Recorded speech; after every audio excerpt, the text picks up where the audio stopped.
मेरे प्यारे बच्चों, मेरे नन्हे मुन्ने बच्चे कैसे हैं? मैं जानती हूँ वो घर पे स्कूल को बहुत याद करते हैं। आज उनसे कोई मिलने आया है। मिलना चाहेंगे? ये है अनीता। अनीता, तुम कौन हो?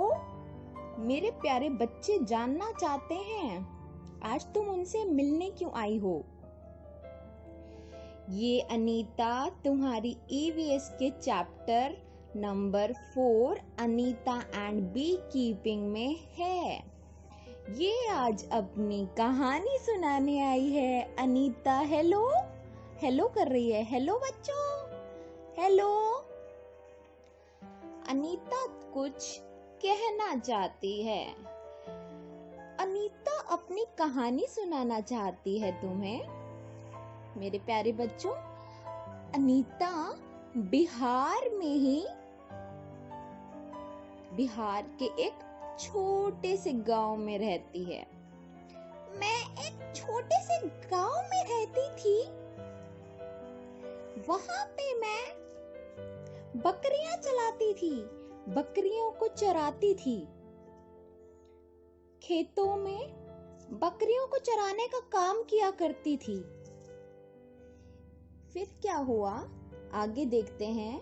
अनीता बकरियों को ही चरा रही थी। एक दिन बकरियों को खेतों में चरा रही थी। अचानक उसकी नजर वहां के स्कूल में पढ़ने वाले लड़कों पे पड़ी। स्कूल एक छोटा सा स्कूल था जहां पे सारे बच्चे पढ़ा करते थे। अनीता ने देखा कि सब बच्चे तो स्कूल जाते हैं और वो खेतों में बकरियां चराती है। उसका भी बहुत मन करता था पढ़ने का। उसने सोचा, मैं ये काम क्यों करती हूँ? मेरा तो मन पढ़ने का है। मेरे अब्बू अब्बा मुझे स्कूल क्यों नहीं भेजते? उसने एक दिन अपने अम्मी से कह डाला, अम्मी मुझे भी स्कूल जाना है। अम्मी बोली, क्या बोली? हमारे खानदान से लड़कियां स्कूल ना जाते हैं और तुम हमारी नाक कटवाओगी गांव में। अजी सुनते हो? अनीता के पापा ने ये बात सुनी।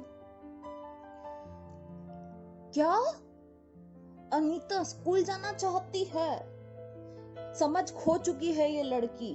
हमारी नाक गांव में कटवा देगी, ये मर्दों के साथ पढ़ेगी। ये हमारे गांव से कभी कोई औरत स्कूल ना गई है और ये स्कूल जाना चाहती है। कहां से लाएंगे हम इतने पैसे?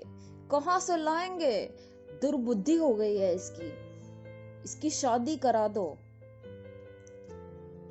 इसके बाद उसके अब्बू बहुत ही खड़ूस थे और उसकी माँ ने तो सभी औरतों की तरह ही गांव के जीवन को अपना लिया था।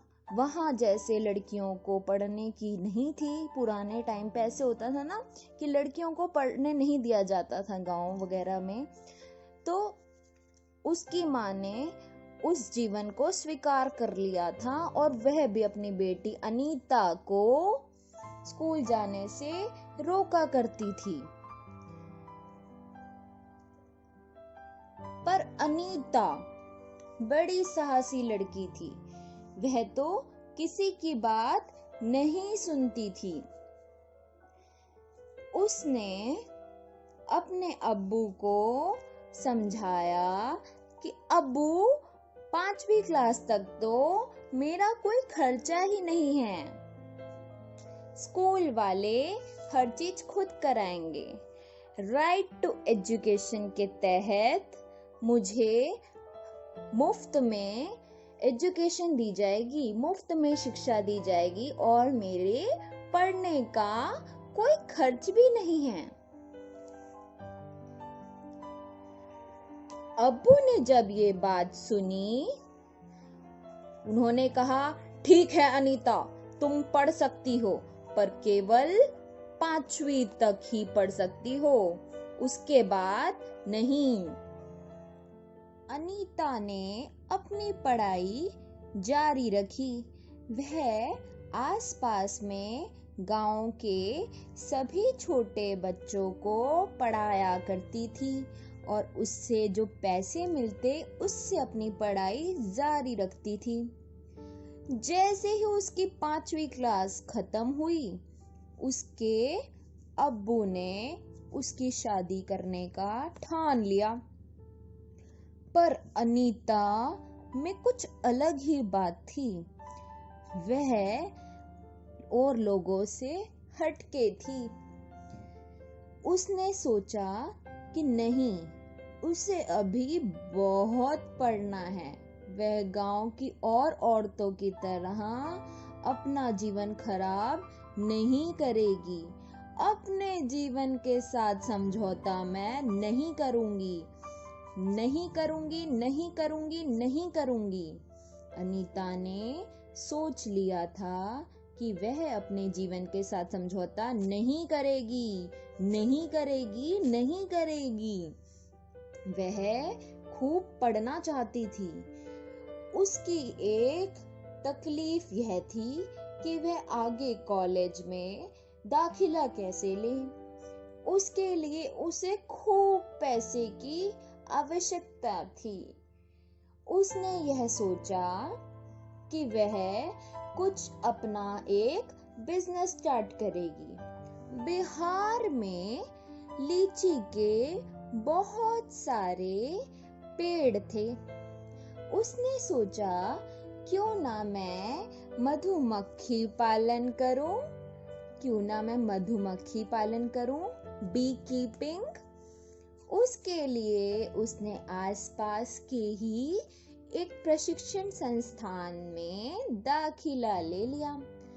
उसने वहाँ क्या क्या सीखा और उसको वहाँ से कितने पैसे मिले, या फिर वो कुछ कर पाई या नहीं कर पाई, ये तो आगे ही पता चलेगा। पर अब तुम मिल तो लिए ना अनीता से। अनीता जो कि बिहार की गर्ल स्टार है, उससे हमने बात की। आगे की कहानी देखते हैं कि वो मधुमक्खी बी कीपिंग का क्या करती है। बी कीपिंग एक व्यवसाय है जिसमें मधुमक्खियों को पाला जाता है, उनकी देखरेख की जाती है और उससे एक बिजनेस चालू किया जाता है। मेरे प्यारे बच्चों, क्या तुम्हें पता है मधुमक्खी हमें क्या देती है?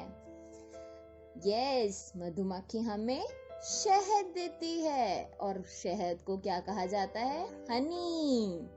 और उस हनी को बाजार में बेचकर हमें खूब पैसे मिलते हैं। तो बिहार की ये लड़की अनीता छोटे से गांव की, उसने सोचा क्यों ना मैं भी ये मधुमक्खी पालन करूं।